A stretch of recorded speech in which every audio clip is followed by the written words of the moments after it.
Commençons par l'essentiel, en bref, la majorité religieuse juive, ce n'est pas un modèle unique.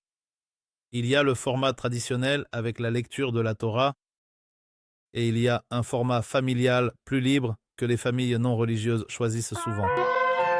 Venons-en au fait. Si ce genre d'analyse vous est utile, mettez un like et abonnez-vous. Ça aide vraiment la chaîne à se développer. Le choix du lieu et du format. Vous voulez une cérémonie traditionnelle? On l'a fait du côté des hommes avec la lecture de la Torah.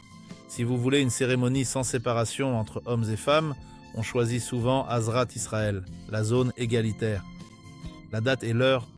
Pour la lecture de la Torah, on choisit généralement le matin des jours où la Torah est lue, souvent le lundi ou le jeudi, pour que tout se passe comme il se doit.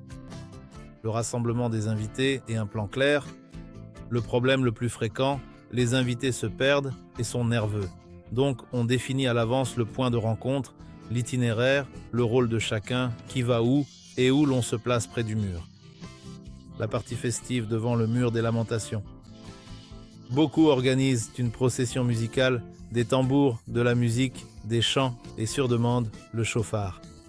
Cela crée une ambiance et unit tout le monde en un seul groupe. Le point culminant, nous nous approchons du mur des lamentations. Vous aurez déjà une place réservée à l'avance avec le rouleau sacré et c'est là que se déroule le point culminant. La bénédiction et la lecture de la Torah, si c'est le format traditionnel, ou une cérémonie familiale si vous avez choisi une option plus libre. Je veille à ce que ce soit respectueux, calme et sans gêne pour les invités.